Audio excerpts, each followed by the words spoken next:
Hello everyone, this is Akalia Gaming here, and welcome back to my walkthrough of Dragon Age Inquisition. And now I'm going to go and talk to Dorian. Possible romance. Wish me luck. The Inquisition supports free mages. What's next? Elves running Halam-Sharal? Cows milking farmers? I take it you don't agree. On the contrary, I approve. Heartily. I do wonder if you've considered what this support of yours will do. For mages in general, I mean. The Inquisition is seen as an authority. You've given southern mages license to, well, be like mages back home.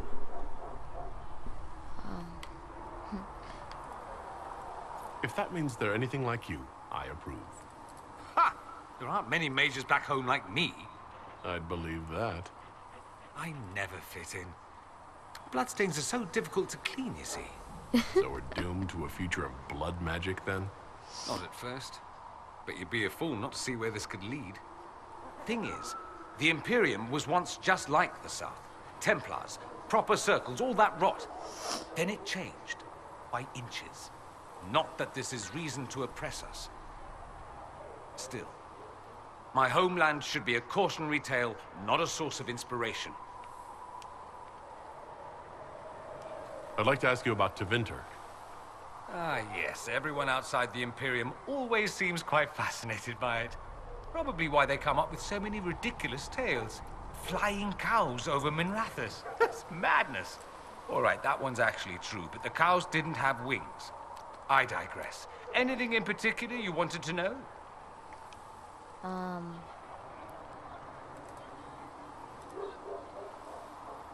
Let's ask it with an ally. I'm wondering if the Imperium would be a useful ally. I'd think you'd be more concerned whether or not they'd support the Venatori. They won't. At least, not officially. They'll disavow all knowledge of dangerous cultists. Secretly, many Magisters will rejoice at the idea. And if the South falls to chaos in the meantime, all the better. It would be in the Imperium's best interest to help. Surely it could use allies. I think the Imperium gave up on the idea of allies a long time ago. We've been fighting the Qunari for what? 200 years off and on? It's a point of pride that we go it alone. They'll sneer at the South behind their silk handkerchiefs and say, "You've had it easy for far too long." Let's not forget that the Inquisition seems to be an arm of the Orlesian Chantry. Anathema so far as they're concerned. We're not part of the Chantry. The Chantry opposed the Inquisition's formation. You think that matters? Don't be silly. The Herald of Andraste. Your very title smacks of the Southern Chantry. You may as well be a heathen. Oh. I think they're far more frightened what you'll do if you succeed. There's an Imperial Chantry, isn't there? With its own divine? You people aren't supposed to talk about the Black Divine, are you? If you mention him outside the Imperium, people make that face, like you're urinating in public. But yes, we do have the Chantry, or a version of it. Night and day comparing it to yours. Is the Imperial Chantry so different from ours? Not in theory.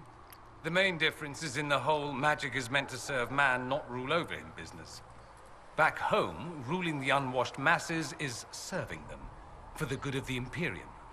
Perhaps it started with good intentions, but these days it's academic. The circles are in command. There are circles of magi in the Imperium? We don't have dismal little mage prisons, if that's what you mean. They're academies, prestigious ones.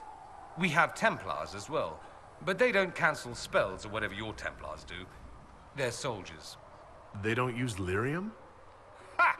As if there'd be any left for them. They watch for abuse of magic, yes, but only those who are weak or who fall out of favor get dealt with. Mostly they enforce their magisterium's edicts. The Chantry smiles and nods from the sidelines.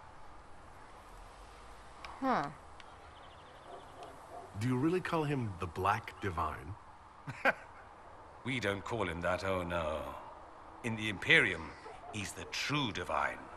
The woman sitting on the Sunburst throne is some backwater pretender.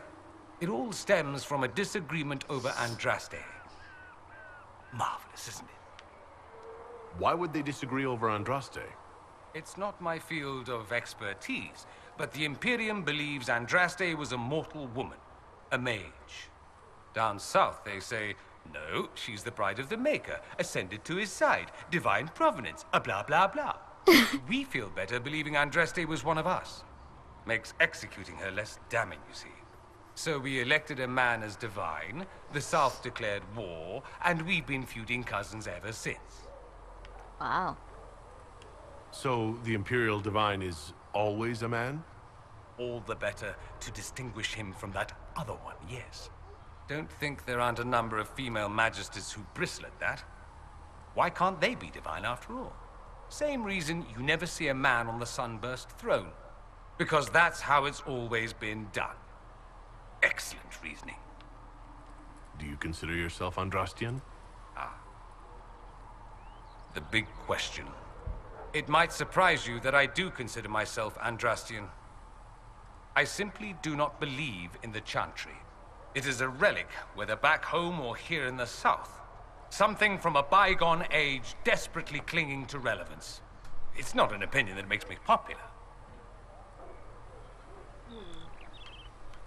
I share your opinion, actually. That's not surprising, considering what the Inquisition represents. I'll say this. I may not believe in the Chantry, but I believe in you. In me. That the Maker sent you, whether through Andraste or fate. Cassandra is not wrong. You are what we needed most at the moment we needed it. That's what they will say in ages to come.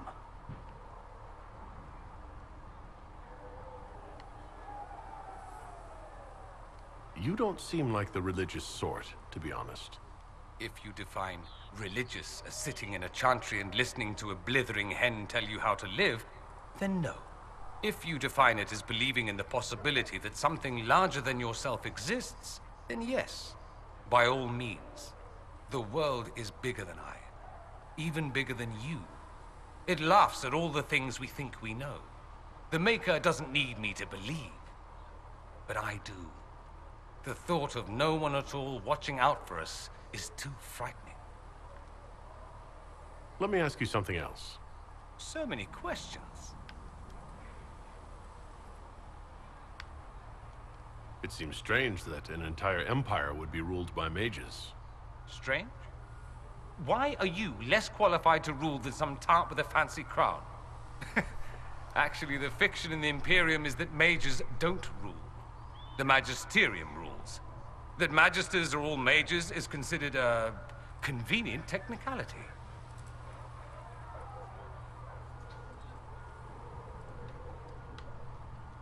What is the Magisterium, exactly?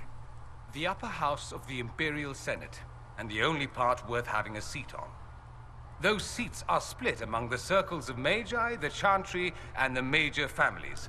All mages now. It's odd that outside the Imperium, you use Magister like it applies to every Tevinter mage. If you're not a Magister, then what are you called? No special title? I'm an Altus, which is almost as good as a Magister, depending on who you ask. I've never heard of an Altus. Upper class. Those families who trace descent from the Dreamers, the first prophets of the old gods. If you're a mage and you're not Altus, then you're later, lower class. If you're not a mage at all, you're Soperati. That's everyone else. We do love our fancy words. I thought the Archon ruled over the Imperium. Well, yes. Technically, he can overrule laws passed by the Magisterium, but that never happens. Even so, he gets to appoint new magisters, which means all the families vie madly for his favor. Thus, the Archon gets invited to all the parties. The truest path to Tevinter influence, let me tell you. If it's a fiction, that means mages do rule, then. Yes and no. Let me put it this way. Mages do rule, but not all mages are equal. If you're not from the right family, chances are you don't rule anything. Maybe you're even a slave. The idea that anyone could be a mage, however, keeps the masses placated.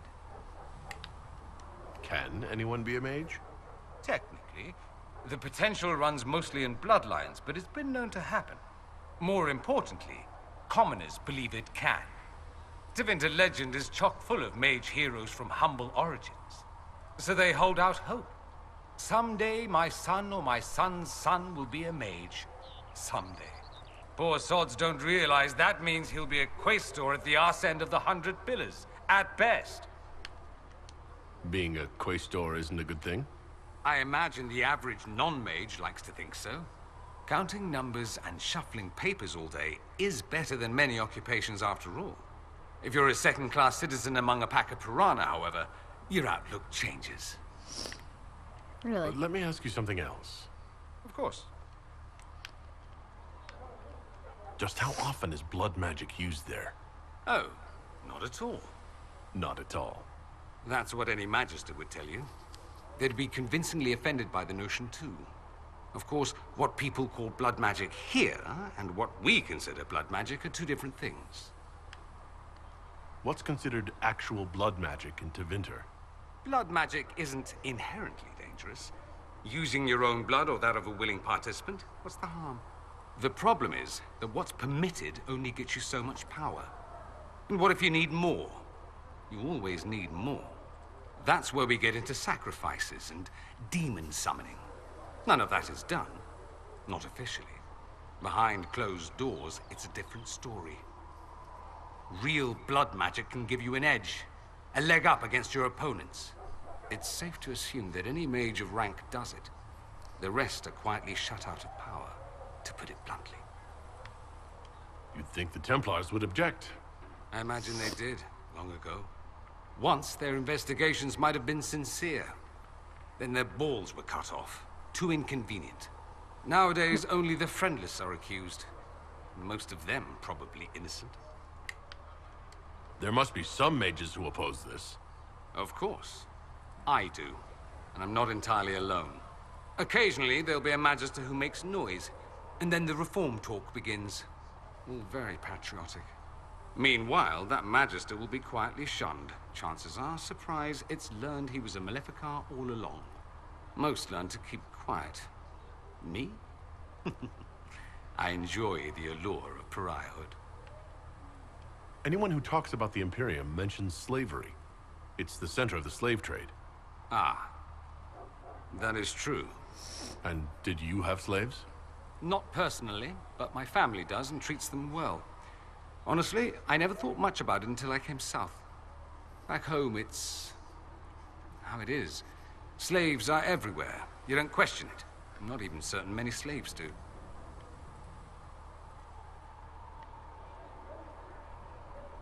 Well, we don't have slaves in the South. In the south, you have alienages, slums, both human and elven. The desperate have no way out. Back home, a poor man can sell himself. As a slave, he could have a position of respect, comfort, and could even support a family. Some slaves are treated poorly, it's true. But do you honestly think inescapable poverty is better? I suppose not, no. I don't know what it's like to be a slave, true. I never thought about it until I saw how different it was here. But I suspect you don't know either. Nor should you believe that every tale of Tevinter excess is the norm. That's all I wanted to know. Fair enough. It occurs to me that I barely know anything about you. Beyond my being a mage from Tevinter, you mean? Beyond that, yes. And beyond my being so charming and well-dressed, which is obvious to anyone.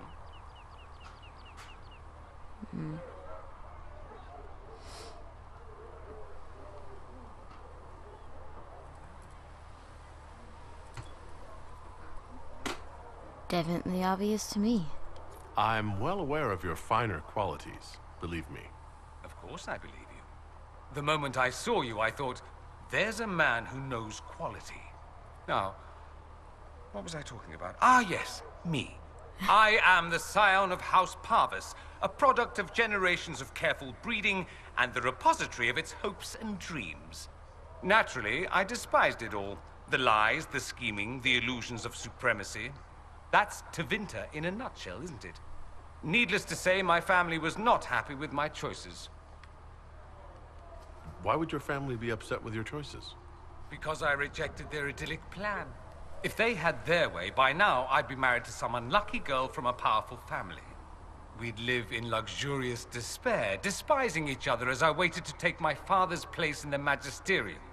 I declined the honor, and thus it's best I'm far from home. Less of an embarrassment that way, you see.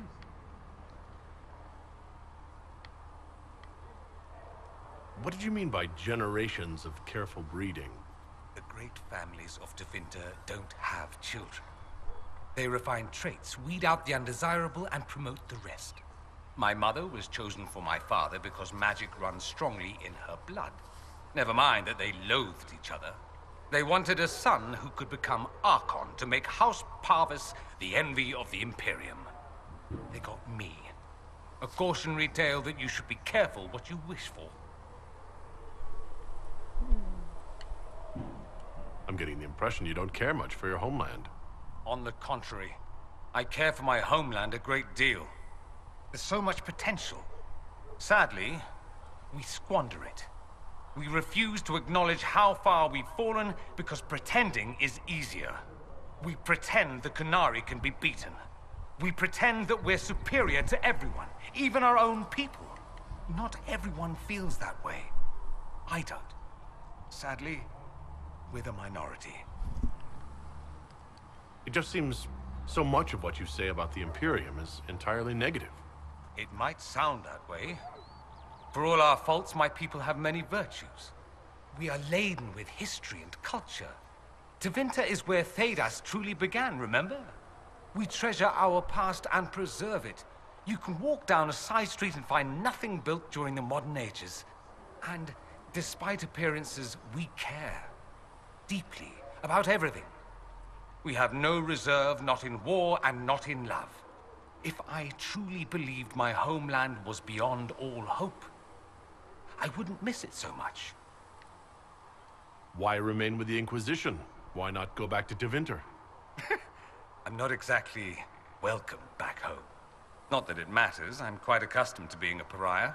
It adds to my charm. I can do more for Tevinter here. If the Venatori succeed, it'll set my homeland back 1,000 years. I'm sure some magisters would disagree, but that's why we kill them. I think I've heard enough. That's too bad. I never tire of talking about myself. Have you gone to see Alexius yet? He's in the cells. Not yet, no. I saw him before they locked him up. He looked despondent, broken. Not the man I remember, nor the one I want to. I suppose the Inquisition will judge him eventually. I wonder if there's any chance they'll show him mercy. He hardly deserves it, but for Felix's sake. I can't help hoping there's something left of the man I once knew. Huh. Interesting. At least we've got Inquisition troops out at Redcliffe now, giving those people some real... Well, that was a wonderful, wonderful 18 minutes learning about Dorian. I enjoyed it. I hope you guys will too. There was no word for heaven or for earth, sea or sky. Did you need something? Why would Templars break away from the Chantry? The Order believes the Chantry no longer supports their efforts. Not to the extent they should. But the Templars have served the Chantry for ages. And in that time, they've come to take the Order's services for granted. Templars risk their lives against blood magic, demons, abominations, to feel as if those efforts are dismissed. Now, I may disagree with the Order's actions, but I'm here as proof of that. But I sympathize with their frustrations. That's all for now. I'm sure you have other matters to attend.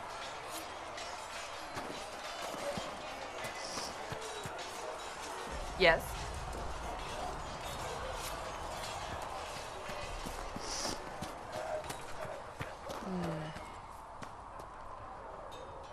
What's going on? So how did you get the name Iron Bull? I picked it. We don't have names under the cube. Just, I don't know, job descriptions, I guess. When I came to Orlais, I chose the Iron Bull for myself. But why specifically Iron Bull? This may surprise you, but I really like hitting things. Also, it's the Iron Bull, technically. I like having an article at the front. It makes it sound like I'm not even a person, just a mindless weapon. An implement of destruction. That really works for me. See you later, Bull. See ya.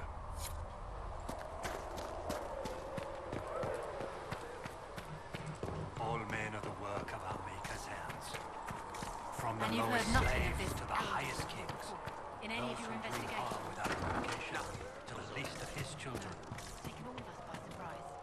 You By must the Maker.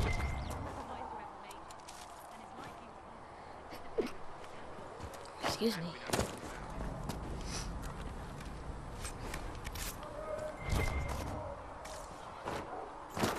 Whoa.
Nothing to report, sir.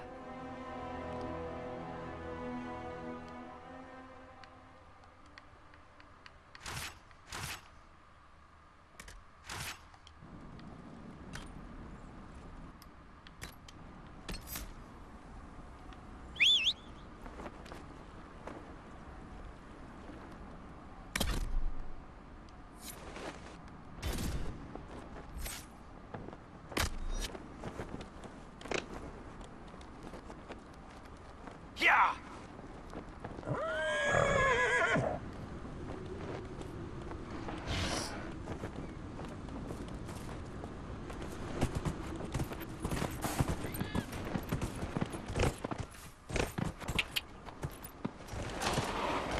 Yeah!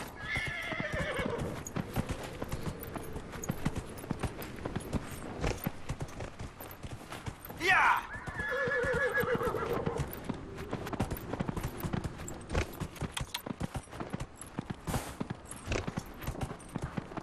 Yeah!